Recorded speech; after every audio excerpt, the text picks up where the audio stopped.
আসসালামু আলাইকুম। আপনি সাদিয়া? ওয়ালাইকুম আসসালাম। জি, আমি সাদিয়া। ভাইয়া আপনার কথা বললো আপনার সাথে দেখা করতে, তাই আসলাম। আসলে আপনার সাথে কিছু জরুরি কথা বলা দরকার।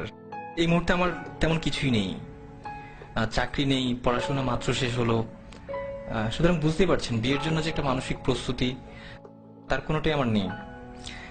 আর আমি জানি ভাইয়া আপনাদের ফ্যামিলিকে অনেক পছন্দ করে, এই জন্যই ভাইয়া চাই যে আমি আপনাকে বিয়ে করি।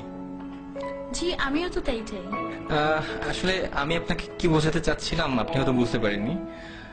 বাবা মা মারা যাওয়ার পর থেকে ভাইয়েরা আমার দেখাশোনা করেছে বা এখনো করছে, কিন্তু এই কৃতজ্ঞতা স্বরূপ তো আমি আপনার মতো একজনের ভবিষ্যৎটাকে অন্ধকারে ঠেলে দিতে পারি না। আপনি অন্ধকার বলছেন কেন? কিছু নেই বলেই তো আমি আপনাকে বিয়ে করতে যাচ্ছি। ধরুন আমি একজন টাকাওয়ালা কাউকে বিয়ে করলাম, কিন্তু বিয়ের পর দিন তো সে মারাও যেতে পারে, অথবা তার সব সম্পদ ধ্বংস হয়ে যেতে পারে। আমি তো টাকা, বাড়ি, গাড়ি এসব দেখে বিয়ে করতে চাই না। আমি চাই একজন ভালো মানুষ। তাছাড়া আজকালকার ছেলেদের যে অবস্থা, তারা যেভাবে চলাফেরা করে, এদের মধ্যে তো ভালো ছেলে পাওয়াটা খুবই মুশকিল। আমি যতটুকু জেনেছি আপনি একজন বিশ্বাসী মানুষ এবং প্র্যাকটিসিং মুসলিম। কিন্তু একটা ব্যাপার কি দেখেন, জীবনে চলতে টাকাটা অনেক বেশি জরুরি। আত্মীয় স্বজন কিংবা বন্ধু বান্ধব যেখানেই যান না কেন, অর্থ ছাড়া আপনি কোনো দাম পাবেন না। আপনি কি মনে করেন যে এই ইটের জেলখানার ভিতরে সুখ আছে? সেখানে আছে মোহ, আছে লোভ, লালসা আর নষ্টামি। তারা সম্পদের পিছনে ছুটতে গিয়ে নিজেদেরকেই হারিয়ে ফেলে।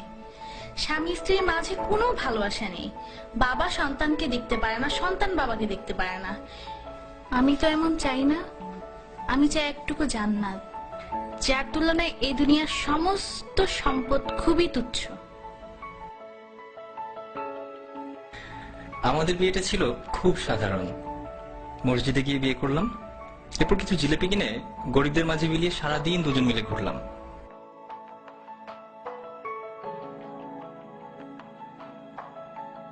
আপনি জানতে চাইতে পারেন কি ছিল আমাদের মাঝে?